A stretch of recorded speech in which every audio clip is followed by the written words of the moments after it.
पुण्याच्या पुरंदर तालुक्यामधील सासवड येथे पुरंदर उपसा योजनेचं पाणी पित नसल्यामुळे माळशिरस येथील शेतकऱ्यांनी अंगावरती डिझेल ओतून घेत आत्महत्या करण्याचा प्रयत्न केलाय। सासवड येथील पुरंदर उपसा सिंचन योजनेच्या कार्यालयातच हा प्रकार घडल्यामुळे मोठी खळबळ उडाली असून सुदैवाने पोलिसांनी वेळेत हस्तक्षेप केल्यामुळे मोठा अनर्थ टळला। मात्र गेले 6 महिने पाणी मिळत नसल्यामुळे आपल्याला हे पाऊल उचलावं लागल्याचं शेतकरी प्रवीण कामटे यांनी मत व्यक्त केलं।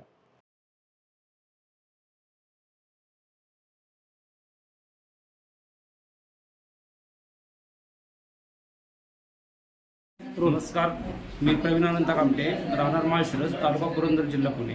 इथला मी शेतकरी आहे। गेले 4-5 महिने झाले मला पाणी नाही आहे। मी एक नवीन शेततळ चालू केलं। त्या शेततळ्यामध्ये पाणी मागच्या वेळेस सोडलं होतं पैसे भरून, त्यावेळेस पैसे भरून सुद्धा पाणी देत नाही आहे। गेले 2 महिने जानेवारीपासून माझ्या शेततळ्यात पाणी नाही आहे आणि त्यामुळे माझ्या कांद्याची नुकसान झाली, टोमॅटोची नुकसान झाली, मला गुरं विकायला लागली। आता माझ्या शेततळ्यामध्ये पाणी अजिबात नाही, पिकांची नुकसान झाली।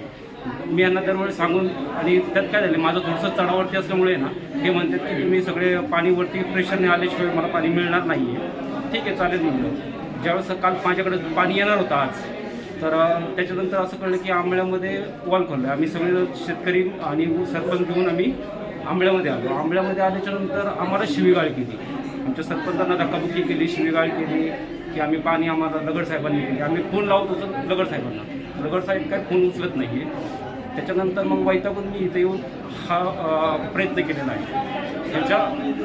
ह्याच्यामुळे काय होईल माहिती आहे का, हा प्रयत्न चुकीचा आहे, पण बाकीच्या शेतकऱ्यांचं जे पिकाची नुकसान झाली आहे, गुरापाण्यांची नुकसान झाली आहे, ह्याला काहीतरी मार्ग लागेल हा विचार डोक्यात घेऊन मी हा प्रयत्न केलेला आहे।